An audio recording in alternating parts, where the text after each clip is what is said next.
Hi all, let's discuss the poem To My Little Girl by Zofia Romanowicz. So she was a Polish writer, and while participating in a Polish resistance, she got arrested by Gestapo. Gestapo was the Nazi police, and she was arrested along with her father in 1941. Until 1945, she spent her life within these concentration camps like Ravensbrück and Neurolau. So in 1944, while she was in Neurolau concentration camp, is when she writes this poem. She escaped from the camp in 1945. So imprisonment and emigration had a profound influence on Zofia Romanowicz's choice of themes and narrative structure.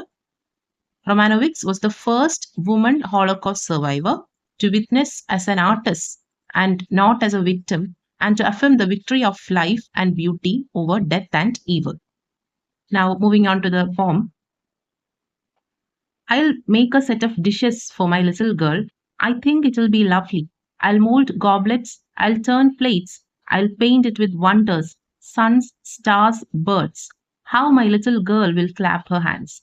So here, while she was in the concentration camp, she worked in a porcelain factory. So this poem might be her escape from the reality. So she's imagining having a daughter, and she's saying that for my little girl, for my daughter, I'll make nice goblets, and I'll make plates and a set of dishes, and I'll paint these dishes with suns, stars, birds. And my little girl, my daughter, will be so happy that she'll clap her hands. But if her little hand thoughtlessly bumps something and the set shatters, don't cry, my little one. Life too is fragile, more fragile than these goblets with their painted stars. Do you know, my heart is full of bloody shards. If the dishes are shattered, I'll console my daughter by saying, don't cry, my little one. Our life too is fragile, just like these dishes. And it is more fragile than these goblets, actually, with their painted stars. And do you know that my heart is full of bloody shards? So we have already understood that she is writing this poem while she was in a concentration camp. So she's imagining that she has got a cozy family, she has got a daughter, and she's saying that I'll make these beautiful goblets and a set of dishes for my daughter, by which she's actually meaning that she might be trying to say that I'll make the life of my daughter a beautiful one, a colorful one, and she'll be so happy that she claps her hands.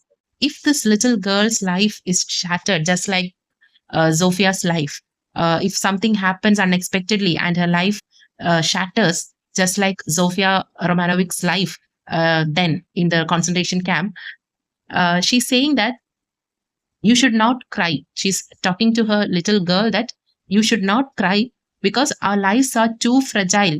It is more fragile than these goblets. If something happens in our life, you should not cry. You should always get over it. Life is not always going to be fair for the little girl. So problems will happen. Life may feel shattered. So we should not cry. We should overcome all of that. That is what she is teaching. She wishes to teach her future daughter or her imaginary daughter. So, and she's also saying in the last line, do you know my heart is full of bloody shards? So her heart is broken. That's what she means by that particular line. We can assume that she's actually speaking about herself in the second stanza. Something happened in her life, something horrible has happened in her life, and she is, so broken. That's what she's saying. So while she says, don't cry, we can assume that she's actually talking to herself, that we should be brave. That is, we can assume it like that. So the themes can be imprisonment and hope for a better future. That's all. Thank you.